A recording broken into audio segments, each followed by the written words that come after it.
Diana, lovely to see you. Are you going today? Because Raymond.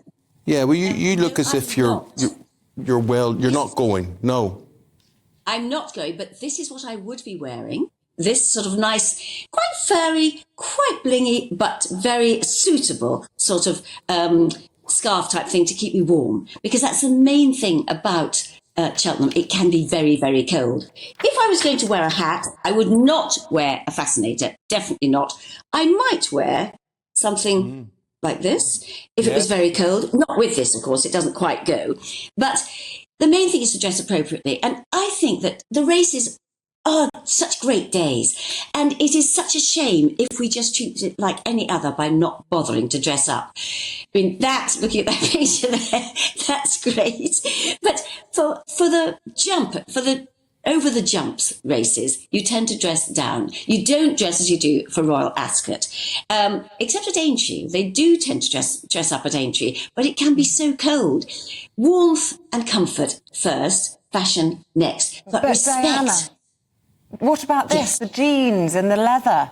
I mean, it's okay, as you say. It's a race. It's the national hunt. It's more casual than the Royal Ascot and the like. Yes. But jeans and leather.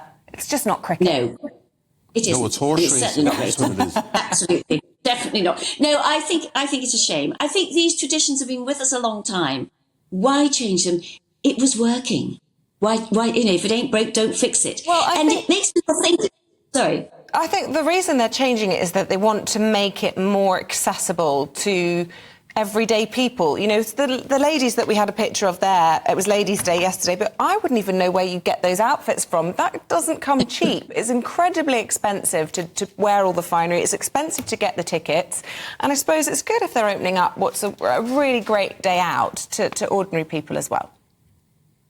Yes, but in fact, if you're spending that much on your outfit, why not spending on something that's quite fun but is appropriate and looks more in line with horse racing? That sort of outfit you could wear anywhere. Whereas if you're going to the races, and Ascot, of course, is very different from Cheltenham as far as dress code is concerned, and the invitations this year say dress code apply, especially for the Royal Box, the Royal Enclosure.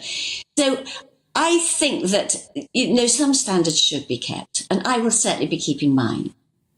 Yeah, well, I mean, you think it's hard dressing for Cheltenham. Think if you're a man. Think of how much harder it is for men to choose the right footwear and everything involved. But well, anyway, footwear.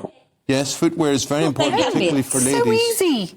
Comfy flat shoes. Are you wired up to my wife? Because she says all the things she says to me again. It's exactly the same. Poor Ruth. If only I was a man. If only I was a man. You've got nothing to worry about. I'm going to be on my feet for hours. You just have a nice coat and a nice scarf, a hat if you want one, and sensible shoes that aren't going to get muddy and get wet, if it is wet. So it is easier being a man, definitely. Especially those men. Okay. Diana, thank you. Lovely talking to you. Thank you very much indeed for laying out your rules.